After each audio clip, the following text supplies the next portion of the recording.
show's called Omar, which is the name I called my grandmother, and her father didn't want her to study music. He was a professional violinist, but he didn't want her to be a musician, and she was very typical of the 20th century insofar as the opportunities she was given were incredibly restricted compared to what one of her male counterparts would have been afforded. As a result, she never learnt how to write music or to play music, but at the age of 87, she wrote her first composition. And she told me, "Ollie, I've got this piece of music which I've written, but I can't express it." And she sang it to me, and she drew me a picture of what she wanted it to sound like. There was such a great pathos in that gesture. We could see what looks like music or what feels like music, but by someone who had never been given the tools to articulate that musical language.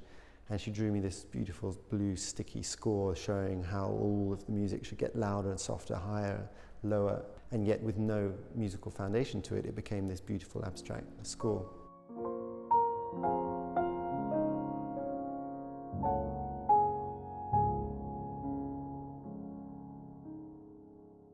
For this exhibition, I've re-performed the piece into a pianola, which is like an early 20th century automatic piano with a paper roll that goes through it. And it's been perforated into that paper roll. So the main thing you see when you walk into the exhibition, right in the middle of the room, is this beautiful old pianola playing my grandmother's music. Around the room we can see what look like paintings or drawings, but which are actually sculptures. I make these by taking an object, and in this case I've taken my grandmother's objects, and cutting through them at really clear sections and setting them into white resin and then painting around the contours with white gesso. The gesture of being able to open an object and see its nature, its quality, its geometry, but then close it back up again into this kind of silent form is very much how the exhibition has articulated itself. I know the building very well, I know its acoustics very well. There are two works in particular which are very carefully conceived for the space itself, and they are two vases of my grandmother, which I've hung from the chandelier points. And just above the vessel is a microphone, and when you walk underneath it, the microphone is activated and you hear the resonant frequency of the inside of the vessel, which is like a pure musical note.